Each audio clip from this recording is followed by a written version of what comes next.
going on, people? It's the Xbot 448, and today I want to talk about the whole situation around Crapgamer, and I want to talk about these quote-unquote Windows 10 exclusives. I had a request on how I feel about, the possibility of Gears 4 going to Windows 10, the Quantum Break stuff and everything like that. So I figure I'd make a video, let you guys know how I feel. But let's get into the situation with Crapgamer first. Now, Crap,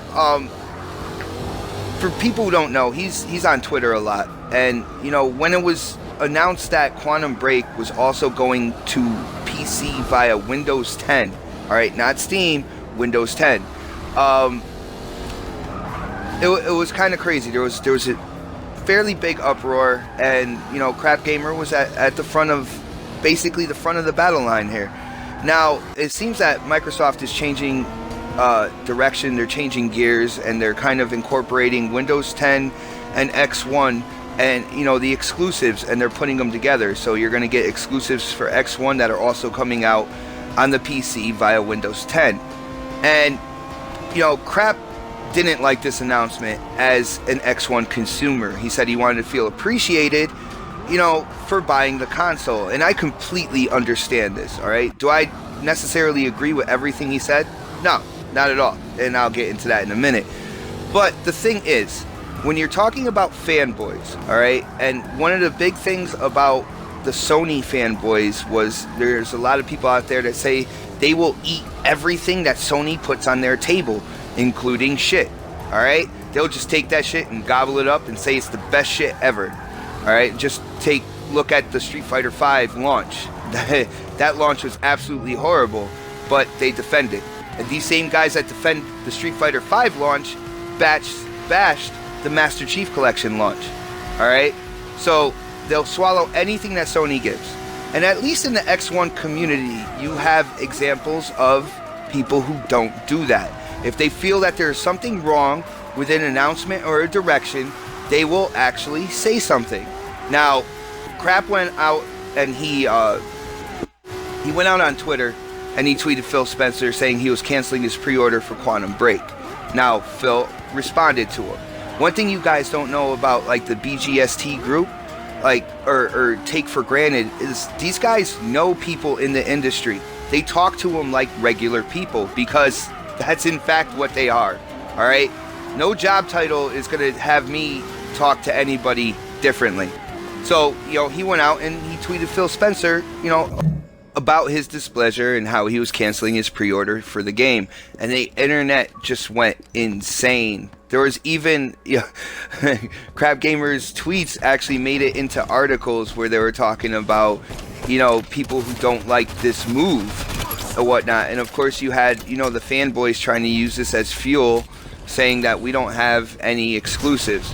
Now the thing is, Microsoft is trying to bring together the PC and the X1 community, and that is for a future move in which gaming is literally going. Alright, well, I'll talk about that in a minute. One thing I can say, do I necessarily agree with Crapgamer? No, I do not. Alright, but I agree that he is vocal.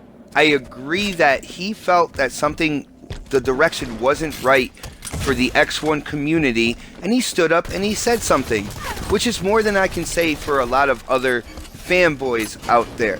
Okay? So whether I agree with him or not, I do have to applaud him for not keeping his mouth shut, not just rolling over and taking whatever Microsoft throws in his direction. Now that is a fan to me. That is somebody that cares about his purchase and wants to see the community grow. Alright, now how I feel about these whole X1 Windows 10 exclusives. Like I said before, gaming is going a certain direction. We might not see it fully within this generation or the next, but definitely the generation after. Okay, Sony came out and basically said that the next gen for them, PlayStation could possibly just be a streaming platform. Alright, now I know Microsoft is going to go that way as well. I'm not sure about Nintendo. They're kind of like the crazy cousin that just does whatever they want to do. But that seems to be where gaming is going. And it looks like Microsoft is setting themselves up for the future and getting the PC community together with the X1 community to make basically the largest consumer base for a streaming service when it comes down to it. I know with Sony and their streaming service, they're talking about offering it through their TVs, through other parties' TVs like Samsung and stuff like that as well. And that's where they want to go. They save money on hardware production, and they go right to the meat of what makes money in video games, and that is software sales and subscriptions. All right. Now, I'm not sure if it's going to be totally streaming or you can buy and digitally download. If they're going to come out with set-top boxes that just basically hold the game for you. But I know this is where gaming is going, because this is where these companies want to take it. They're going to save money and make money. That's where they want to go. All right. And I don't really have a big deal. I don't really think it's a big deal that like the Quantum Break, Gears 4, stuff like that will be offered as a Windows 10 game as well. I don't have a gaming tower. I basically have a tower kind of built for recording videos and doing that whole thing for my channel. If I wanted to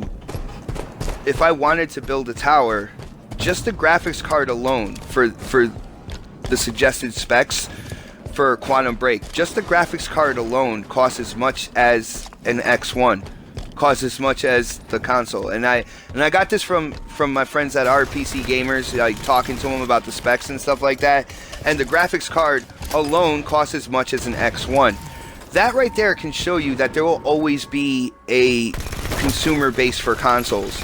That there will always be, rocket launcher in 10 seconds. People out there buying consoles or the equivalent of, because it's going to cost a lot of money. Not only, that's just the graphics card, and we're not even talking about the minimum, the last gen i5 CPU that is the suggested hardware for it, the 16 gigabytes of RAM.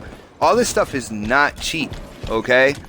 So you have to be really dedicated as a PC gamer to either invest in this or have it already. So it doesn't really make people really make that decision unless they have all that money to spend. Now, like I said, I don't feel like it affects me, but other people could feel differently. So, in the comment section, definitely let me know how you feel about this. Do you see where I'm coming from, where I feel like this doesn't affect me as much? I definitely want to get your guys' input on this. As usual, if you like the video, definitely give it a thumbs up and subscribe. As you guys know, I'm on my road to 1,000 subscribers. So definitely share this video, put it out on Twitter, Facebook, anywhere you can if you like the video. But as for now, this is the Xbot 448, and I am definitely signing off.